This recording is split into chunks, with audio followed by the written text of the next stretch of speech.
देखिए question number 16 में दिया find the position vector of mid point of vector joining point इतने। तो इन दोनों को तो ऐड करके हाफ कर देंगे, यही आ जाएगा। ठीक है, मिड पॉइंट निकालने होते हैं तो इस तरह से होता है ये।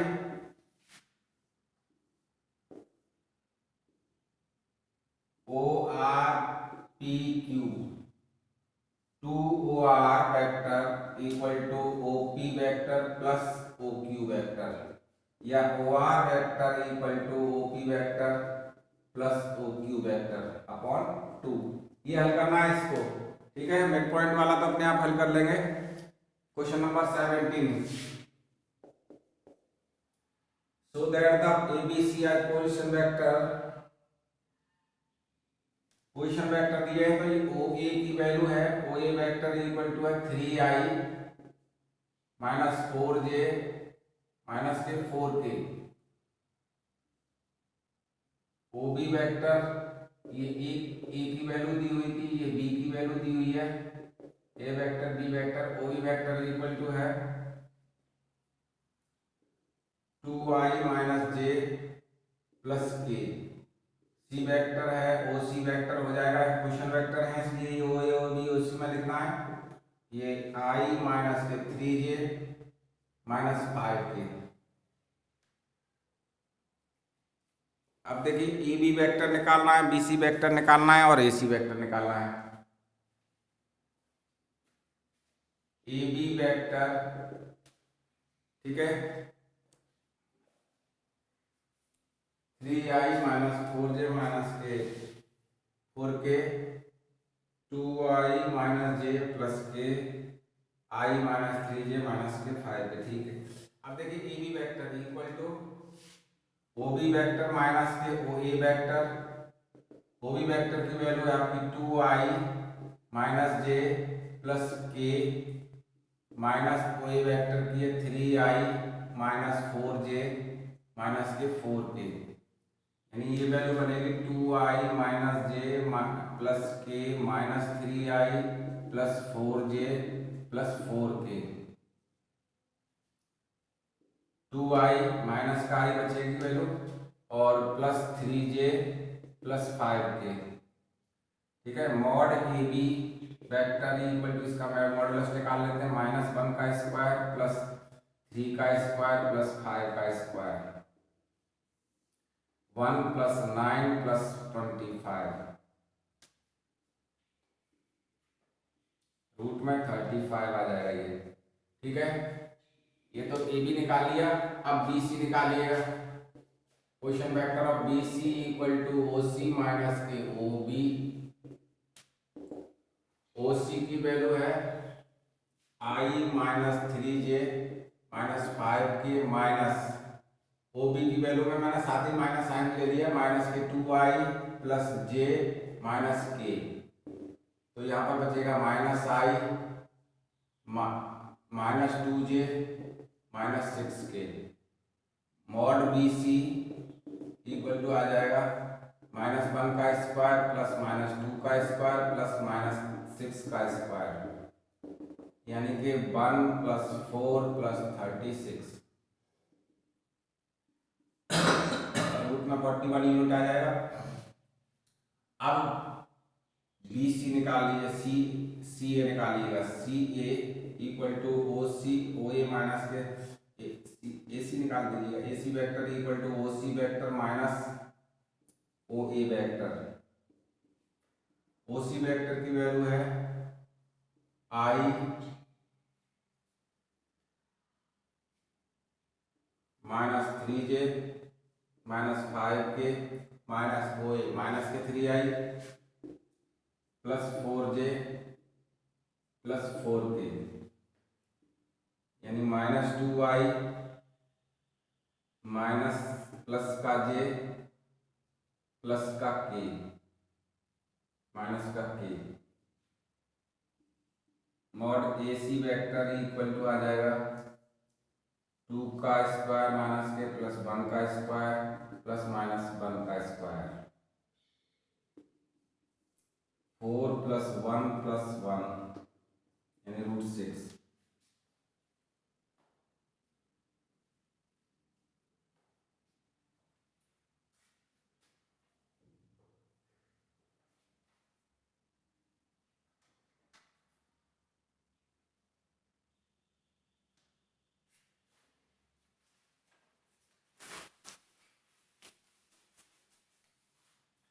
देखिए सबसे बड़ी वैल्यू है इसमें ये √41 है, तो मॉड BC का square equal to mod AC का स्क्वायर प्लस मॉड AB का स्क्वायर। अगर ये है तो ये राइट एंगल शो करेगा, तो मॉड BC में वैल्यू है √41 का स्क्वायर, AC की वैल्यू दी हुई है √6 का स्क्वायर प्लस √35 का स्क्वायर। ये 41 इक्वल टू 6 प्लस 35 यानी 41 equal to 41। So triangle represent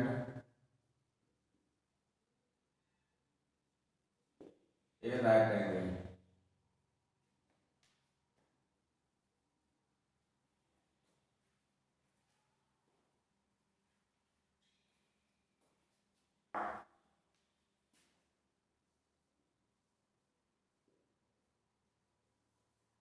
ठीक है, ये क्या कर रहा है, एक राइट एंगल ट्रायंगल बनाएगा जिसमें कि सबसे बड़ी साइड है ना, अगर मैं इसको शो करूंगा यहाँ पर, तो सबसे बड़ी साइड थी ये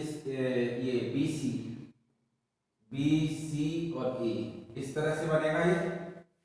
ठीक है, एंगल A राइट एंगल है, इसलिए angle A equal to 90 degree. ठीक है, एंगल A पर 90 डिग्री बनेगा। समझ में आ गया होगा किस तरह से इसने किया हुआ है।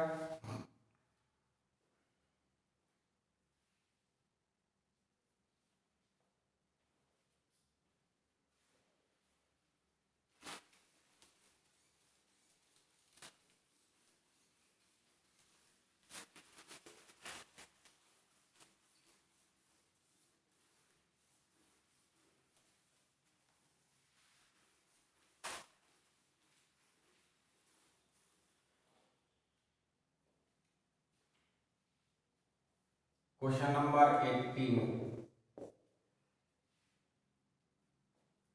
देखिए फिगर ये दी हुई है इस तरह से, ABC,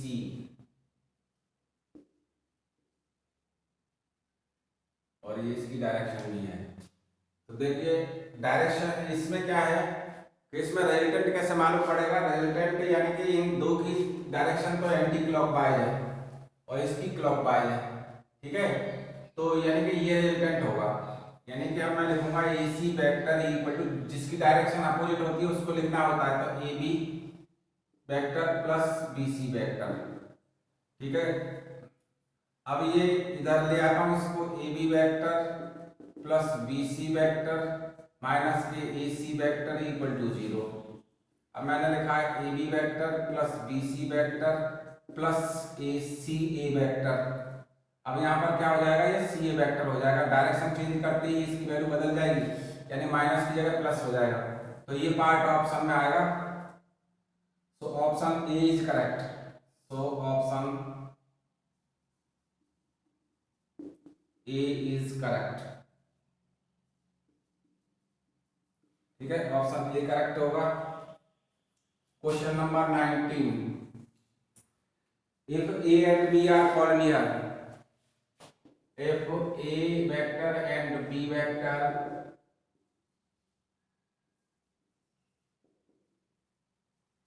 A and B vector are collinear, which of the following incorrect।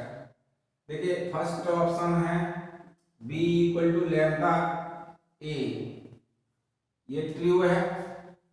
ठीक है, अब इसने इनकरेक्ट कंडीशन डाली है, तो ये तो ट्रू है।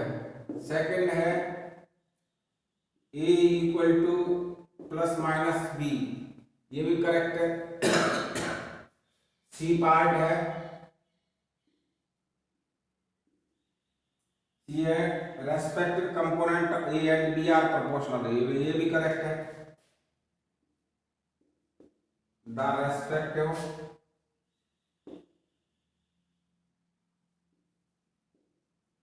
respective components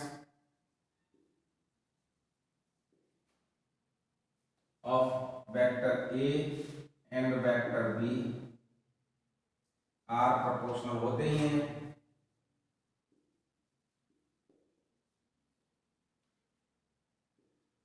प्रोपोर्शनल, ये भी करेक्ट जाएगा।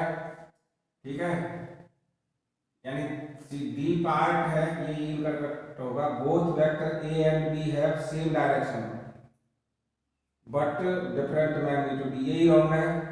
ठीक है,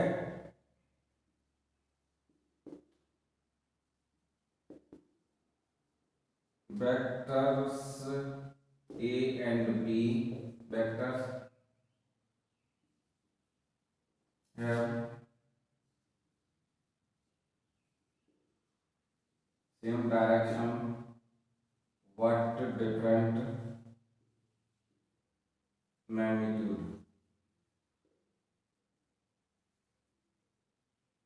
ठीक है, तो देखिए ये तीनों पार्ट सही हैं और इसने इनकरेक्ट कंडीशन डाली है तो ऑप्शन डी इज करेक्ट होगा। ठीक है, ये तो करेक्ट हुए और ये इनकरेक्ट है, तो आंसर क्या आएगा? आंसर डी ऑप्शन है, क्योंकि इसने क्वेश्चन में कहा था if A and B are collinear which of the following is incorrect। ठीक है, इनकरेक्ट ये भी कंडीशन है। b equal to A lambda, ये क्वेश्चन में लगा भी चुका हूं, और लेमदा की वैल्यू 1 हो जाए या माइनस के 1 हो जाए तो ये vector b equal to vector A हो जाएगा।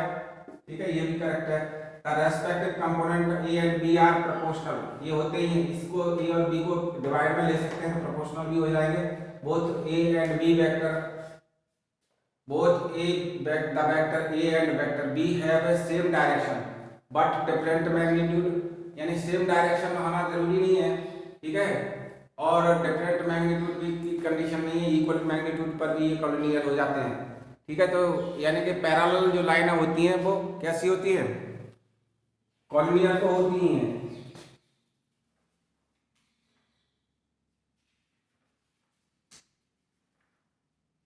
अब देखिए नेक्स्ट एक्सरसाइज है,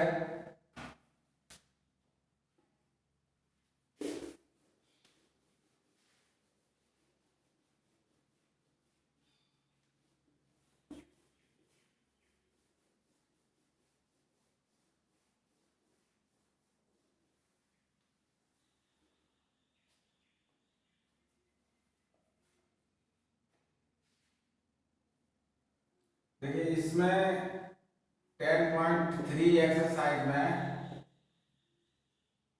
cos theta equal to value रहती है vector A O A vector dot O B vector upon के mod O A mod O B. ठीक है, ये cos थीटा की वैल्यू होती है, यानी a dot B equal to mod A, physics में पढ़ा हुआ है mod A mod B cos theta. ये है cos थीटा की वैल्यू निकाल दी है, तो ये यहाँ पर अलग ले लिए। ये फॉर्मूला होता है एंगल निकालने के लिए। ठीक है, दूसरा है एंगल निकालने के लिए है इसमें प्रोजेक्शन। देखिए दूसरा क्वेश्चन, दूसरा फॉर्मूला ले ले पहले।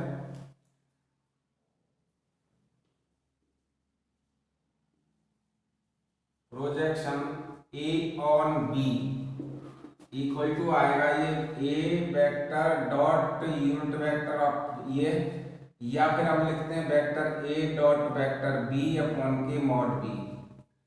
प्रोजेक्शन ए ऑन बी के लिए फॉर्मूला ये यूज करेंगे। ठीक है, सो दैट द, अब आता है इसमें और भी कोई कंडीशन होगी तो वो भी बताऊंगा किस तरह से इनको हल करना है। तो ये दो फॉर्मूले प्रोजेक्शन वाले हैं, प्रोजेक्शन का ये फॉर्मूला है, एंगल निकालने के लिए ये फॉर्मूला यूज होगा। ठीक है, इसमें स्केलर प्रोडक्ट ही है और कोई दिया नहीं है। जब ये परपेंडिकुलर कंडीशन लगाएगा unit vector of A equal to A cross B upon, तो इसमें क्रॉस वाला इसमें लगेगा नहीं क्योंकि डॉट प्रोडक्ट ही है। ठीक है, अब देखेंगे इस एक्सरसाइज को शुरू कराता हूं। इसमें क्वेश्चन नंबर 1, क्वेश्चन नंबर 1 पर है find the angle between two vector. Theta की वैल्यू निकालनी है। मॉड ए की वैल्यू दी हुई है √3, मॉड बी की वैल्यू दे रखी है इसने 2 और दिया हुआ है a dot B vector equal to √6। तो देखिए हमारा फॉर्मूला है cos theta equal to a dot B vector upon के मॉड ए मॉड बी। ठीक है, यहाँ पर a डॉट बी की वैल्यू √6 अपॉन के मॉड ए की वैल्यू √3 और मॉड बी की वैल्यू है 2। ठीक है, 2। तो √6 को मैंने √3 इंटू √2 कर दिया है और ये √3 इंटू 2 इंटू लगा √3 से √3 कट जाएगा 1/√2 आ जाएगा। cos theta equal to cos 45 theta equal to 45 degree या π/4। ठीक है, ये एंगल निकल के आएगा। इस तरह से इनको हल करना है।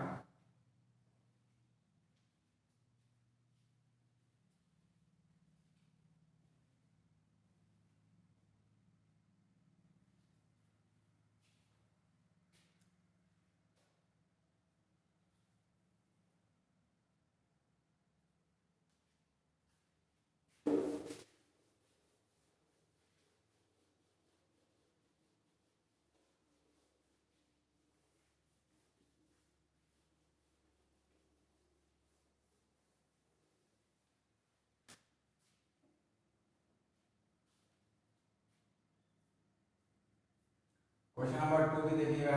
वेक्टर ए इक्वल टू दिया हुआ है इसमें i minus 2j plus 3k। Vector B equal to है 3i minus 2j plus k। ठीक है, इन पे कैप अपने आप लगाएं। कैप मैं किसी क्वेश्चन में नहीं लगा रहा हूँ, ये बार बार कह रहा हूँ कैप लगाने हैं इनमें। ठीक है, अब cos थीटा की वैल्यू निकालनी है। पहले तो a डॉट बी का वैल्यू निकालता हूँ। a dot B equal to i minus 2j plus 3k dot 3i minus 2j plus k। अब देखिए i का i से होगा तो 3i dot i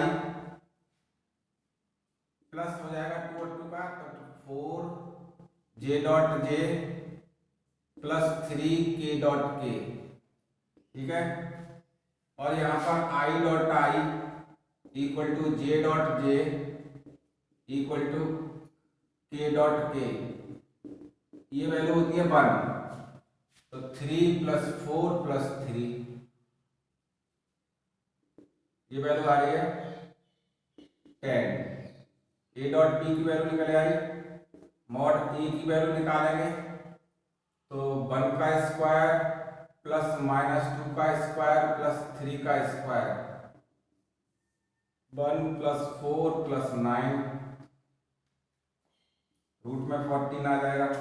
mod B equal to आ जाएगा रूट में 3 का स्क्वायर प्लस माइनस 2 का स्क्वायर प्लस 1 का स्क्वायर 9 प्लस 4 प्लस 1। ये रूट में 14 आ गया। ठीक है,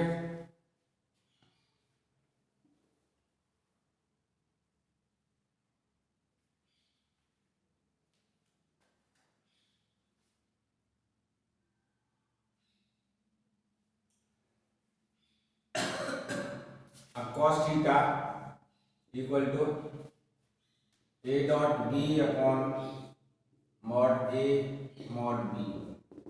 ठीक है, मैग्नीट्यूड ले लेंगे cos थीटा में तो cos a डॉट बी की वैल्यू तो 10 अपॉन √14 इंटू √14 यानी कि 10 अपॉन के 14 यानी 5/7 cos theta. Theta equal to cos inverse 5/7 ये आंसर आ जाएगा। ठीक है, इस तरह से इनको सॉल्यूशन बनाते हैं। ओके।